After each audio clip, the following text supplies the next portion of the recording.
ईश्वर, समस्त दिव्य शक्ति, गुरुदेवों, परिवार व स्नेहितों को प्रणाम। माँ बागेश्वरी को नमन। मंचासीन प्रबुद्ध पटेल को प्रणाम। श्रोतागण को प्रणाम। साथियों, मुझे एक्चुअली सुंदर सुंदर दृश्यों वाले जो स्थान है, ब्यूटीफुल साइट सीन्स वाले, वहाँ घूमने फिरने का थोड़ा ज़्यादा शौक। तो मैं रिटायरमेंट के बाद से अक्सर ऐसे ब्यूटीफुल साइट सीन्स वाली जगहों में जाती रहती हूँ। तो मेरी ट्रेन की और फ्लाइट की जर्नी होती रहती है। तो जर्नी में भी और डेस्टिनेशन में भी अलग अलग प्रकार के अलग अलग नेचर के लोग हमें रास्ते में मिलते हैं।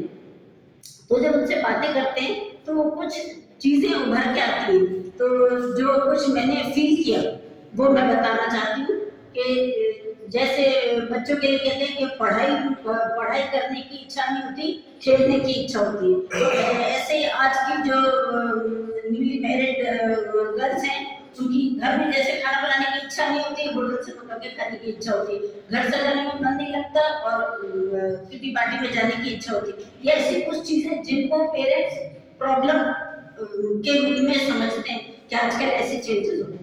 तो मैंने विचार किया कि आजकल ये जो इतने परिवर्तन हो रहे हैं, तो ये परिवर्तन क्यों हो रहे हैं? तो मैंने ये फील किया कि शायद हम लोगों ने कोई भी पीढ़ी बचपन से, जब बच्चे छोटे होते हैं तब हम लोग इस बात पर ध्यान नहीं दे पाते ज्यादा कि आवश्यकता क्या है और इच्छा क्या है। तो हम बहुत मतलब आसानी से आवश्यकताओं की उपेक्षा करके इच्छाओं की पूर्ति में लग जाते हैं। तो इससे फिर बाद में भले बुरे परिणाम सामने आते हैं। तो बेटर ये है कि थोड़ा सा बच्चा समझदार होता है तो हमें आवश्यकता और इच्छाओं के बीच का फर्क उससे समझाने का प्रयास करना चाहिए कि आवश्यकताओं को पूरा किया जाना क्यों जरूरी है और इच्छाओं को टाला जा सकता है तो उनको इग्नोर करना क्यों जरूरी है। तो आज मैं उसी फर्क पे थोड़ा सा बताना चाहूंगी कि जैसे आवश्यकताएं हैं, तो आवश्यकताएं साथियों शरीर की पूर्ति के लिए है और इच्छाएं मन की पूर्ति के लिए, जिनको टाला नहीं जा सकता। और आवश्यकताएं शरीर की पूर्ति के लिए वो तो सर्वाइवल का ही प्रश्न उठ जाता है, तो इसलिए वो तो जरूरी ही है। अब जैसे भोजन है तो दाल चावल रोटी सब्जी, ये तो आवश्यकता में आते हैं। लेकिन अगर हम मीठा नमकीन कचौरी समोसा और पिज्जा बर्गर इन चीजों की बात करते हैं तो मन की इच्छाओं में आगे जिसको टाला जा सकता है। इसी तरह से साधारण वस्त्र पहनते तो वो आवश्यकता है, लेकिन अगर हमें ब्रांडेड ही चाहिए 5,000 का, 11,000 का, 21,000 का, जाने कितने कितने महंगे, तो वो इच्छा है जिसको टाला जा सकता है। इसी तरीके से 1, 2 कमरों के 3 कमरों के मकान में अगर हम रहते हैं तो वो सब हमारी आवश्यकता है, जरूरी है। लेकिन अगर हम 2 व्यक्तियों के लिए भी अगर हम बंगला हवेली इसकी चाह करते हैं तो वो इच्छा है।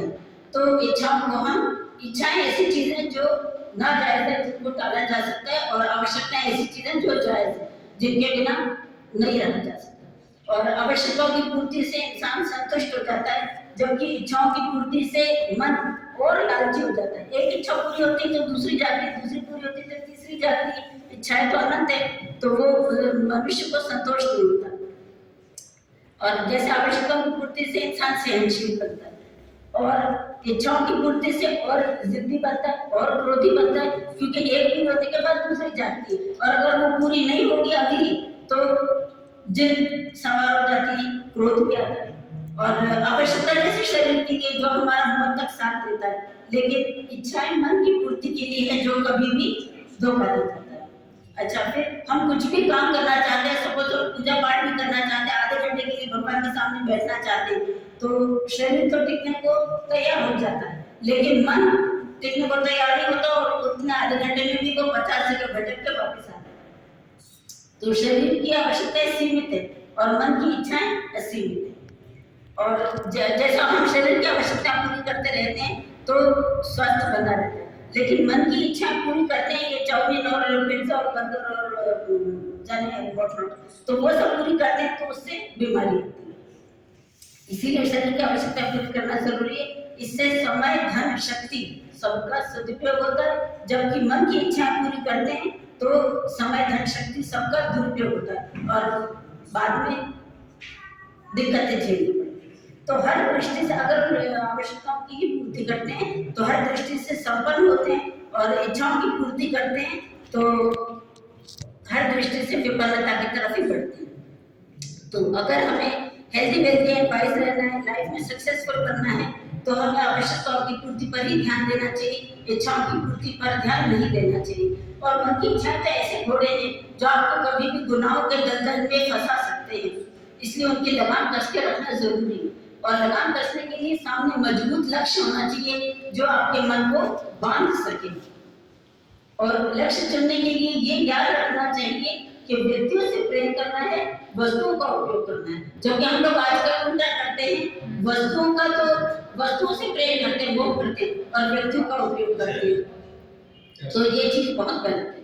तो इसीलिए हमें सफलता पाने के लिए छोटे छोटे गोल्स बनाने चाहिए, आवश्यकताओं की पूर्ति की तरफ ध्यान देना चाहिए, छोटे छोटे गोल्स बनाने चाहिए और उनकी पूर्ति में लगन के साथ जुट जाना चाहिए। और अगर लगन के साथ व्यक्ति किसी भी लक्ष्य की तरफ बढ़ता है और उसमें लगन के साथ जुट जाता है, तो पूरी कायनात, पूरी प्रकृति भी हमें उस लक्ष्य को पाने में हमारी मदद करती है। एक फिल्मी डायलॉग है, कुछ ऐसी शिद्दत से चाहा है मैंने तुम्हें कि हर जगह ने तुमसे मिलाने की साजिश की है। तो ये सिर्फ फिल्मी बात नहीं है, ये एक सत्य है कि अगर हम लगन से कोई काम करते हैं तो हमारी मदद करती है। और ऐसी कोशिश इसलिए भी करनी चाहिए क्योंकि बीता हुआ कल तो आपके दिमाग में, यादों में, लेकिन आने वाला कल तो आपके हाथ में। इस कल को तो हम आवश्यकताओं पर ध्यान देकर इतना खूबसूरत बना सकते हैं कि बीते हुए कल की यादें धुंधली पड़कर मिट जाए। तो सुखी जीवन का यही मूल मंत्र है। धन्यवाद।